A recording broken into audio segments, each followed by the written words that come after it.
England, in the middle of the 15th century, was a kingdom holding its breath. The long and costly Hundred Years' War with France was drawing to a disastrous close. Territories that had been won by the legendary Henry V were slipping through English fingers, one by one. This slow, humiliating defeat left a bitter taste in the mouths of the English nobility. Many had invested their fortunes and shed their blood on French soil. They returned home not to glory, but to a sense of national shame and financial ruin. The country was restless, the people were poor. The nobles were angry and looking for someone to blame for their losses and the kingdom's dwindling prestige. At the center of this brewing storm sat King Henry VI. He was a man wholly unsuited for the crown he wore. Henry was pious, gentle, and deeply spiritual. He preferred prayer and study to the cut and thrust of politics or the battlefield. He founded Eton College and King's College, Cambridge, showing his love for learning. But these admirable personal qualities made for a disastrous monarch in such a turbulent age. A king needed to be strong, decisive, and even ruthless. Henry was none of these things. He was easily swayed by his advisors, unable to control the powerful and ambitious lords who circled his throne like sharks. The government under Henry was weak and riddled with corruption. Justice was often for sale to the highest bidder. Local disputes between powerful nobles often escalated into private wars, with the king powerless to intervene. The royal treasury was empty, depleted by the failing war in France and the extravagant spending of the royal court. The common people suffered under heavy taxes and the breakdown of law and order. There was a growing sense that the kingdom was adrift, without a firm hand on the tiller. This weakness at the very top of the kingdom created a dangerous power vacuum that ambitious men were all too eager to fill. This was the England that Henry VI ruled over. It was a nation scarred by foreign defeat and plagued by internal strife. The nobility was divided and resentful. The commons were discontented and impoverished. The crown itself was weak, held by a man who lacked the strength and the will to command the respect and obedience of his powerful subjects. It was a perfect storm of political, social, and economic grievances. The seeds of civil war were being sown in this fertile ground of discontent, waiting only for a single spark to ignite the entire kingdom into a devastating and bloody conflict. The fragile state of the kingdom was shattered completely in the summer of 1453. News arrived from France of the final, crushing English defeat at the Battle of Castillon. This loss marked the effective end of the Hundred Years' War and the loss of almost all English territories in France. Upon hearing this catastrophic news, King Henry VI suffered a complete mental breakdown. He fell into a catatonic state, unable to speak, move, or recognize anyone around him, not even his own wife. For over a year, the King of England was a living statue, a vacant shell occupying the throne. England was, in effect, kingless. This was not just a personal tragedy for Henry, it was a constitutional crisis of the highest order. The entire system of medieval government revolved around the person of the king. He was the source of all authority, justice, and power. Without a functioning monarch, the machinery of state ground to a halt. Who could sign laws? Who could dispense justice? Who could lead the country? The king's malady, as it was delicately called, left a gaping hole at the heart of the government. His body was present in Windsor Castle, but his mind was gone. The throne was occupied, but it was empty of authority. The court physicians were baffled by the king's condition. They tried all manner of strange and useless remedies. They applied potions, poultices, and prayers, all to no effect. The king remained lost to the world, staring blankly into space. This prolonged period of royal incapacity was unprecedented and terrifying for the political establishment. It created a situation of extreme instability. The government could not function indefinitely without a head. A decision had to be made about who would rule in the king's name. This question would tear the nobility apart and push the kingdom ever closer to the brink of civil war. The timing of the king's collapse could not have been worse. Just 2 months later, in October 1453, Queen Margaret gave birth to a son, Edward of Westminster. In normal times, this would have been a cause for joyous celebration, as it secured the Lancastrian succession. But with the king unresponsive, the birth was shrouded in suspicion and rumor. Henry was incapable of even acknowledging his own child. Vicious gossip, fanned by the king's rivals, began to circulate that the prince was not the king's son at all. The birth of an heir, which should have strengthened the dynasty, instead added another layer of poison to the already toxic political atmosphere. With King Henry VI lost in his silent world, the court fractured into competing factions. Each was desperate to seize control of the government and rule in the king's name. The power vacuum he left behind was just too tempting for the ambitious magnates of the realm to ignore. Two main groups began to form, circling each other warily. Their rivalry was not just about policy or governance. It was deeply personal, fueled by long-standing feuds, jealousy, and a raw hunger for power. The court became a nest of intrigue and conspiracy, where whispers in corridors held more weight than royal decrees. Every lord had to choose a side. On one side was the court party, centered around the king's wife, Queen Margaret of Anjou, and her close ally, Edmund Beaufort, the Duke of Somerset. Somerset had been the king's chief minister for years. He was widely blamed by many for the disastrous loss of Normandy and the failure of the war in France. He and the Queen controlled access to the king and the vast patronage that flowed from the crown. They represented the establishment, the continuation of the current regime. They were determined to protect their own positions and ensure that when the king recovered, or if his son inherited the throne, their power would remain unchallenged. Opposing them was a faction led by the most powerful and wealthy nobleman in the land, Richard, Duke of York. York had a strong claim to the throne himself, descending from two sons of King Edward III. He had served as a capable commander in France and Ireland, and he presented himself as a reformer. He wanted to clean up the corrupt government, restore law and order, and prosecute the war in France more effectively. He had a fierce personal rivalry with the Duke of Somerset, whom he blamed for his own political sidelining and for the national humiliation. York gathered around him other discontented nobles, like the powerful Neville family. These factions were not simply political parties. They were networks of family, alliance, and dependency. Great lords like York and Somerset had vast private armies of retainers, men who wore their lord's livery and were sworn to fight for him. The political struggle in London was mirrored in the countryside, where the followers of these rival magnates clashed in local disputes. The breakdown of royal authority meant that powerful men were taking the law into their own hands. The rivalry between York and Somerset was therefore not just a courtly squabble. It was a conflict that threatened to spill out from the council chamber and onto the battlefield, drawing the entire kingdom with it. Richard, Duke of York, was a man who believed destiny had cheated him. By birth, he was arguably the greatest nobleman in England. Through his father, he was descended from Edward III's fourth son, Edmund of Langley. More importantly, through his mother, he was the great-grandson of Edward III's second son, Lionel, Duke of Clarence. This maternal line gave him a claim to the throne that was, in the eyes of some, stronger than that of the reigning Lancastrian king, Henry VI, who was descended from Edward III's third son. For years, York kept this claim quiet, but it was a fact that everyone at court was aware of, a silent threat to the Lancastrian dynasty. York was not just a man with a pedigree. He was also a man of considerable ability and wealth. He was the richest magnate in the realm, with vast estates across England, Wales, and Ireland. He had served with distinction as the king's lieutenant in both France and Ireland, proving himself a capable administrator and military commander. This stood in stark contrast to the failures of his great rival, the Duke of Somerset, whose command in France had ended in disaster. York cultivated an image of himself as a man of the people, a patriot who wanted to reform the corrupt government and restore England's honor. He was popular in London and the southeast. The Duke of York's ambition was fueled by a deep sense of grievance. He felt he had been deliberately excluded from the king's inner circle by his rival, Somerset. He believed that Somerset's incompetence had lost France and that his corruption was bankrupting the kingdom. This personal animosity became the engine of the political conflict. York saw Somerset as the obstacle to good governance and to his own rightful place as the king's chief advisor. He repeatedly tried to have Somerset removed from power, even attempting to have him arrested and tried for treason.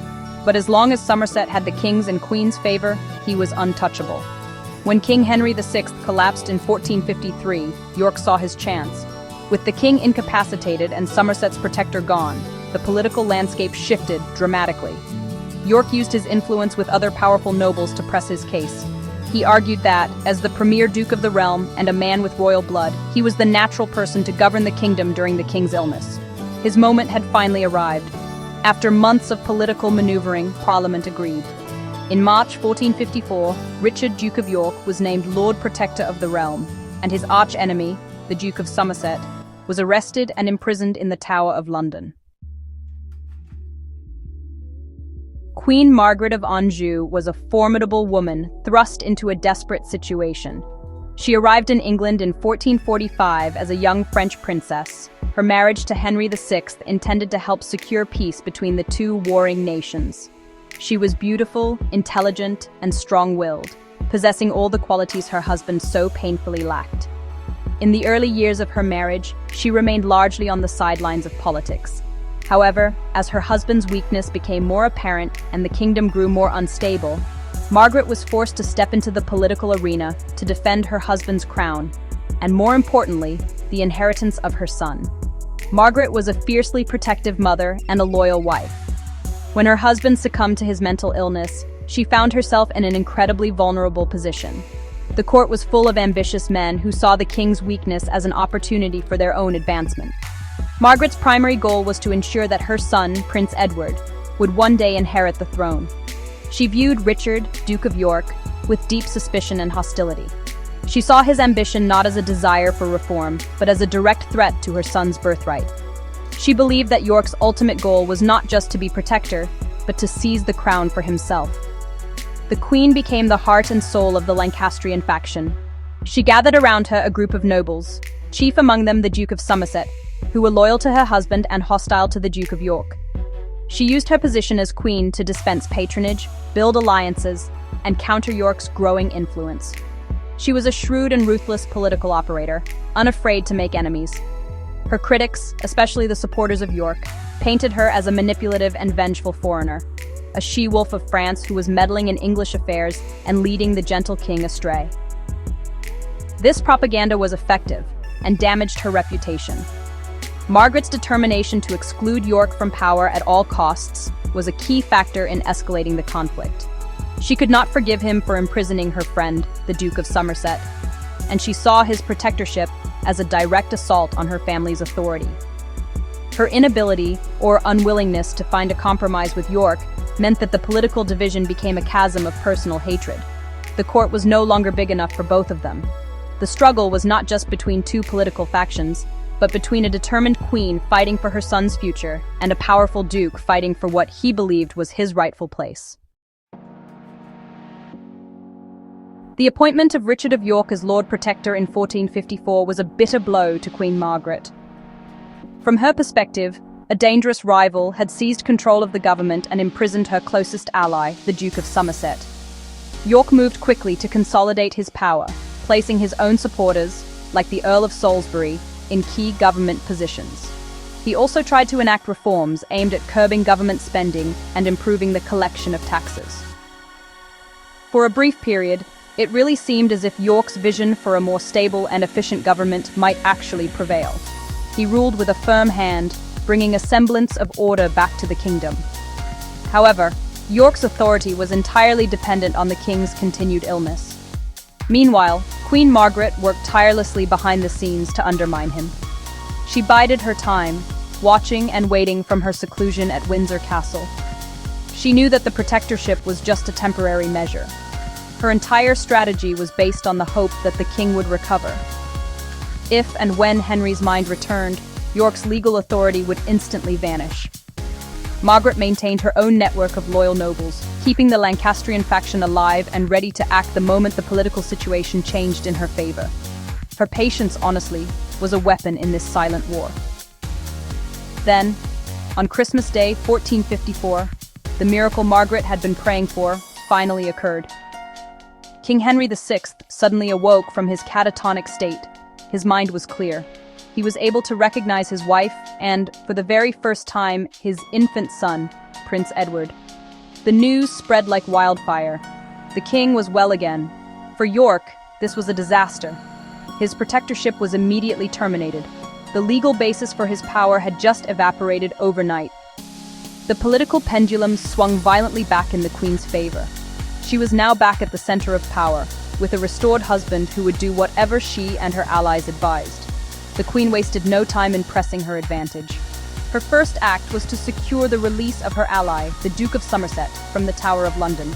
He was not only freed, but fully restored to his former position as the King's chief minister, and all charges against him were dropped. It was a complete reversal of everything York had accomplished during his protectorship. York and his Neville allies were summarily dismissed from the Royal Council. They were once again on the outside, stripped of their power and influence. They felt humiliated, and more importantly, they felt threatened. They knew that with Somerset and the Queen back in control, their political careers, and perhaps even their lives, were in danger. Following the King's recovery and the restoration of the Duke of Somerset, the political atmosphere in England was more toxic than ever. Richard of York and his allies, the powerful Neville Earls of Salisbury and Warwick, felt utterly exposed. They had tasted power during the protectorship, only to have it snatched away. Now, their enemies were back in control, and they feared retribution. The Queen and Somerset saw York as a traitor who had unlawfully imprisoned a loyal servant of the crown. The court was paralyzed by this mutual hatred and suspicion. It was clear to everyone that this tense standoff just could not last. The kingdom was teetering on the edge of open conflict. In an attempt to prevent a civil war, King Henry VI, in his typically pious and honestly rather naive fashion, tried to broker a peace. He orchestrated a grand ceremony of public reconciliation, known as a Love Day in March 1458. The idea was to have the rival lords put aside their differences and literally walk hand in hand as a symbol of unity. The centerpiece of this event was a procession to St. Paul's Cathedral in London. In a carefully staged piece of political theatre, Queen Margaret was paired to walk with the Duke of York, while other bitter enemies, such as the Duke of Somerset's son and the Earl of Warwick, followed behind them. On the surface, the Love Day appeared to be a success. The citizens of London cheered as they saw their feuding leaders seemingly reconciled. The king was no doubt pleased that his efforts at peacemaking had borne fruit. However, the smiles and handshakes were a thin veneer over a core of unyielding hatred. The ceremony did nothing to address the fundamental issues of power, ambition, and mistrust that divided the factions. It was, in the end, a hollow performance. Behind the public displays of friendship, both sides continued to plot and prepare for a potential conflict. They were merely putting on a show for the king and the public. The peace created by the Love Day was incredibly fragile and did not last long. The underlying grievances remained, festering beneath the surface. The personal animosity was just too deep to be healed by a single ceremony. The Earl of Warwick, a key ally of York, was soon involved in a brawl with the Queen's men in London and claimed there was a plot to assassinate him. Fearing for his life, he fled to his stronghold at Calais. This incident shattered the pretense of reconciliation. It demonstrated that the supposed peace was, frankly, a sham. Both sides retreated to their power bases, convinced that their opponents were acting in bad faith and that a violent confrontation was now inevitable.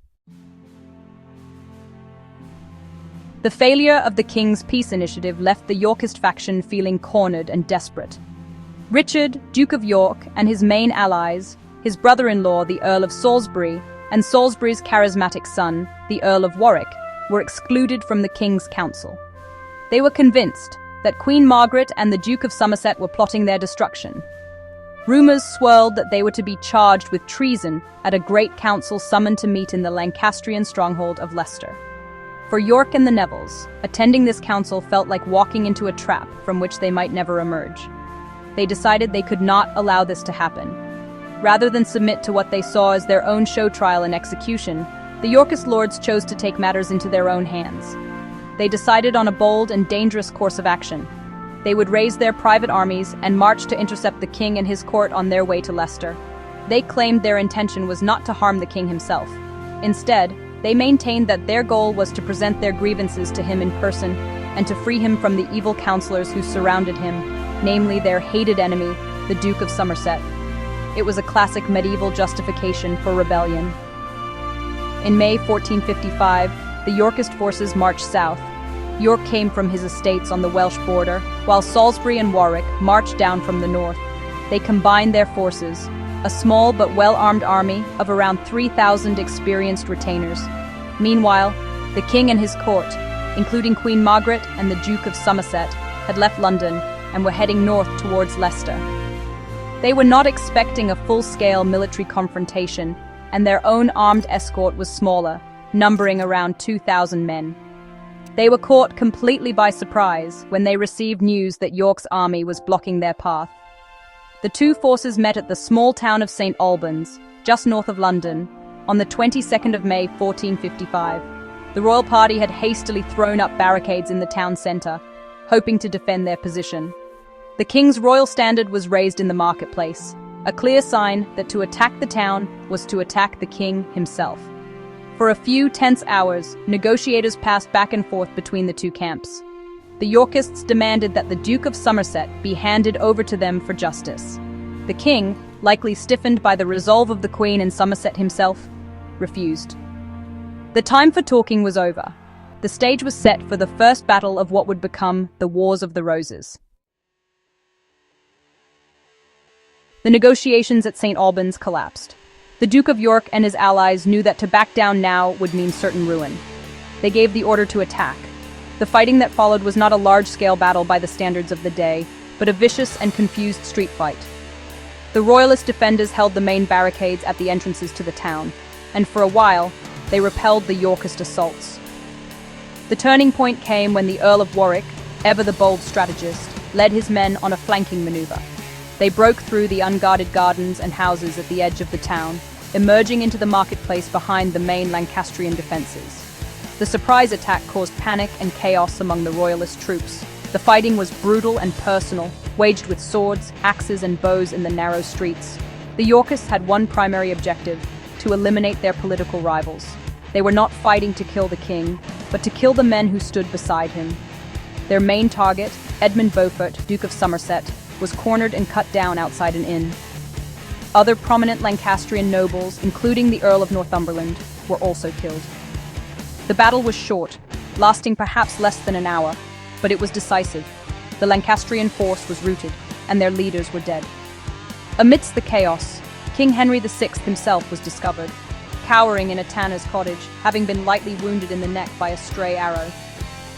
The victorious Yorkist lords approached him not as conquerors, but with great deference. They knelt before him, professing their loyalty. They explained that their quarrel had been with the treacherous Somerset, not with him. They had liberated him from his wicked advisors. The bewildered king had no choice but to accept their version of events. Power had shifted decisively. The victors escorted the king back to London, not as a prisoner, but as their prize. They were now in control of the king and the kingdom. The First Battle of St. Albans was the spark that ignited the long and bloody Wars of the Roses. Though small in scale, its political consequences were immense. It demonstrated that political disputes would no longer be settled by debate in council, but by force of arms on the battlefield. Blood had been shed, and the vendetta between the great families had become a blood feud. The death of Somerset would demand revenge from his sons. The fear and hatred between the factions of York and Lancaster, inflamed by the events at St. Albans, had now plunged the kingdom into a terrible civil war that would last for 30 years, tearing the nobility of England apart.